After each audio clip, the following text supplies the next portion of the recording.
नमस्कार बच्चों। आज मैं आपको वो कारण बताता हूँ कि क्यों हर वीडियो जो आप देखते होंगे ओमकार से क्यों शुरू होता है। ओमकार हमारे शरीर की नकारात्मक ऊर्जाओं को नष्ट कर देता है। तो चलिए स्टार्ट आज भी वहीं से करेंगे। लंबी गहरी सांस लीजिए, सांसों को थोड़ी देर रोकिए और सांसों को छोड़ने के क्रम में ही ओमकार की ध्वनि का हम उच्चारण करेंगे। ठीक है, अपने पैरों को सीधा रख लीजिएगा, ज़मीन से स्पर्श, जैसे आप बैठते हो। टेबल कुर्सी जिस पर भी आपको बैठना हो, हाथों को भी सीधी रख लीजिए और आंखें बंद करके लंबी गहरी सांस लीजिए और सांसों को छोड़ने के क्रम में ओमकार का उच्चारण करेंगे।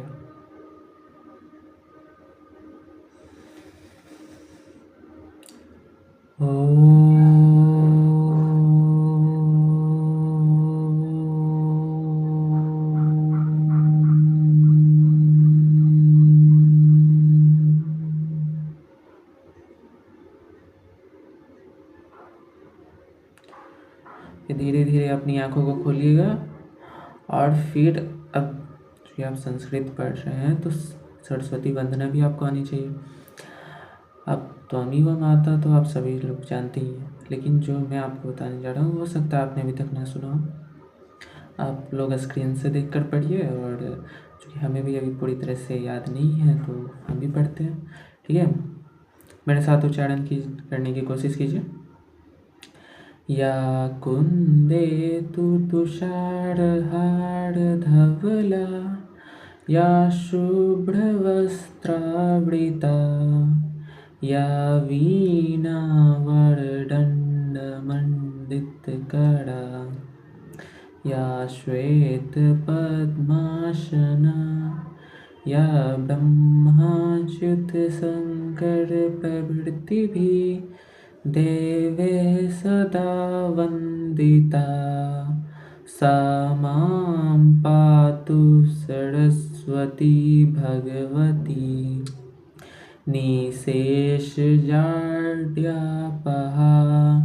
शुक्लां ब्रह्मविचारसारपरमा माध्यां जगद्व्यापिनी वीणा पुस्तकधारिणीं भयदां जाड्यान्धकारापहां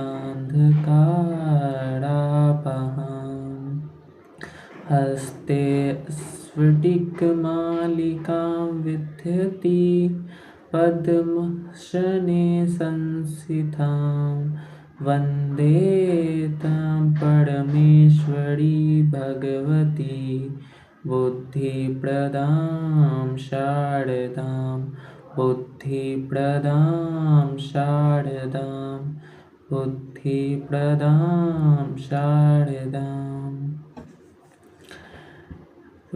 यहाँ पर 3 बार जो हम उच्चारण करते हैं बुद्धि प्रदान शारदा, ये 3 प्रकार के दुखों के लिए होता है। होती है आध्यात्मिक, आदि भौतिक और आदि दैविक। ये आगे कक्षाओं में पढ़िएगा। कहीं भी अगर हम शांति करते हैं तो जैसे ओम शांति शांति शांति ओम, इस तरह उच्चारण करते हैं ना। तो अगर आपसे भी कभी पूछा जाए तो आप ये बता सकते हो। ठीक है, 3 प्रकार की शांति हम किस लिए करते हैं? 3 प्रकार के दुखों का निवारण के लिए। अब आपने वर्ण पढ़ा, स्वर वर्ण पढ़ा, व्यंजन भी पढ़ेंगे। तो व्यंजन पढ़ने के क्रम में पुरानी चीज़ों की पुनरावृत्ति के लिए आपको शॉर्ट्स के माध्यम से सवाल दिए गए हैं, उनका हल कीजिएगा। अब आगे हम व्यंजन चूँकि पढ़ेंगे तो व्यंजन से पहले पुरानी चीज़ें भी तो कॉन्सेप्ट क्लियर होनी चाहिए ना। तो उन्हीं कॉन्सेप्ट्स को हम क्लियर करेंगे आज। आपको मैं सिर्फ टॉपिक वाइज दूंगा, उससे जुड़े अनुवाद दूंगा। अनुवाद अभी नहीं जाएंगे, अर्थात शब्द दूंगा, उसकी आप कुछ संधि विच्छेद करनी है। कौन सी संधि हुई है इसमें, दीर्घ में कौन सी मात्राएं मिली हैं, ये आपको पता करना है। आप सीधा कमेंट में आप आंसर दे दीजिएगा। तो क्लासेस शुरू करते हैं और अभी बोर्ड पे जाने का टाइम नहीं आया, जब टाइम आएगा तो वहाँ भी जाएंगे। अभी धीरे धीरे आगे बढ़ते हैं। धीरे धीरे आगे बढ़ने से ये फ़ायदा होगा कि आप पर लोड नहीं आएगा, अच्छे तरीके से चीज़ों को समझिएगा। अब एक साथ पूरी ग्रंथ अगर दे दी जाए तो पहले ही दिमाग हमारे डर जाएगा कि इतना बड़ा ग्रंथ है, कैसे ख़त्म होगा। लेकिन उन्हीं चीज़ों को थोड़ी थोड़ी अगर हम पढ़ेंगे, आज हम जैसे हम एक श्लोक पढ़ते हैं, कल भी हम एक ही श्लोक पढ़ेंगे, परसों 2 पढ़ेंगे, फिर उसके बाद अगर हम आगे पढ़ सकते हैं तो ठीक है, नहीं तो परसों भी हम 2 पढ़ेंगे, उसके बाद धीरे धीरे बढ़ाएंगे। इससे बहुत बेनिफिट होगा आपको। जब चीज़ों को धीरे धीरे आगे की ओर बढ़ाते हैं ना, तो इससे हमें फ़ायदा होता है।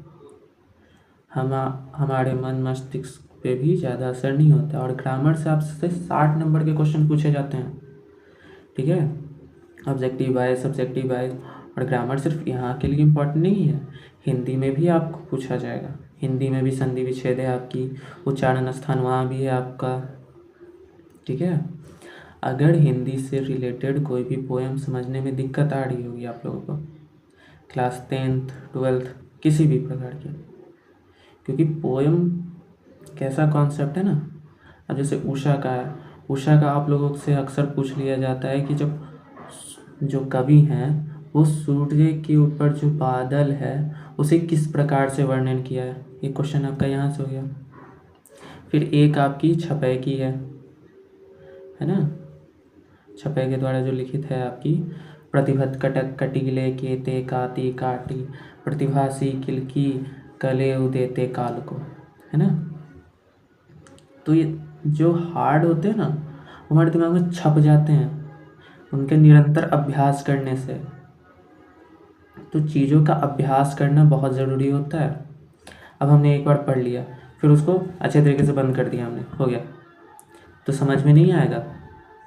चीज़ों के लिए अभ्यास बहुत ज़रूरी है। अभ्यास करते रहिए, और जो भी मदद चाहिए होगी उसके लिए आप हमें बता दीजिएगा, वो चीज़ें आपको प्रोवाइड कराई जाएंगी।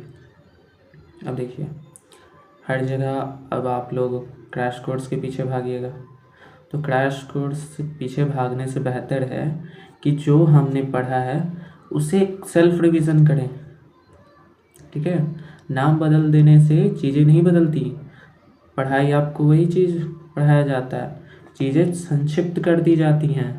और तो जितना हो सके अभ्यास कीजिए, अभ्यास से ही सफलता मिलती है, ठीक है।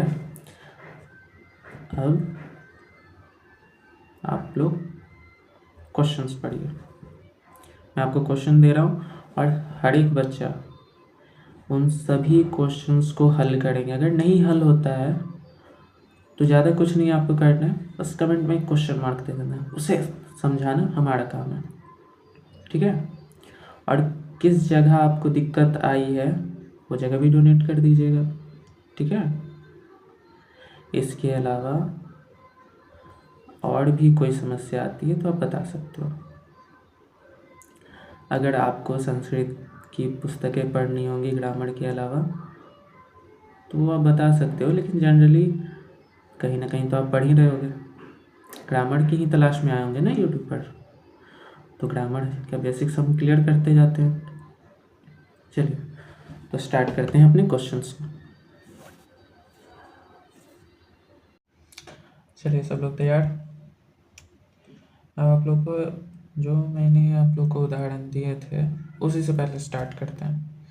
किसका कौन सा उदाहरण है मैंने बताऊंगा। संधि में सबसे इम्पोर्टेंट स्वर्ण संधि होती है, व्यंजन भी इम्पोर्टेंट है आपकी, लेकिन सबसे इम्पोर्टेंट अगर एग्ज़ाम की दृष्टि से देखें तो स्वर है। अब चलिए पढ़ते हैं। जैसे आपकी हो गई उदाहरण, मैं आपको क्वेश्चन दे रहा हूँ, आपको बनाने हैं, ठीक है।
देखिए जो है आपकी पड़ जोड़ीश्वर, लंब जमा उदर, देव जोड़िति, चंद्र जमा उदय, महा जमा उदय, शब्द जमा ऋषि, यदि जमा पी, ली जोड़ आकृति, अनु जोड़ यल, टी जोड़ आकृति। ठीक है, इन सभी के अलावा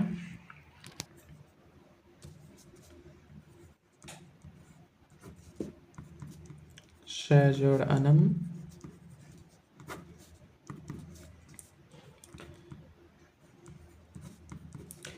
ग जोड़ अका,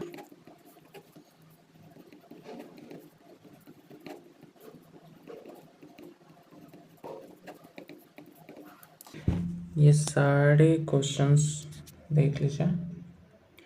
ठीक है, ये आपको बनाने हैं और इसका आंसर आपको पिछले वीडियो से भी मिल जाएगा। मदद ले सकते हैं लेकिन पहले खुद से बनाने का ट्राई कीजिए। ठीक है, और ये आप लोगों की होमवर्क है, समझिए टेस्ट है, इसका आंसर भी आप लोगों को प्रोवाइड करा दिया जाएगा, ऐसी कोई बात नहीं है। ठीक है, चलिए, और अगली 2 दिनों में हम व्यंजन पढ़ेंगे। ठीक है, व्यंजन में वैसे तो 15 सूत्र हैं, लेकिन जो इम्पोर्टेंट्स होंगे हम सिर्फ उन्हीं को पढ़ेंगे। मिलते हैं जल्द।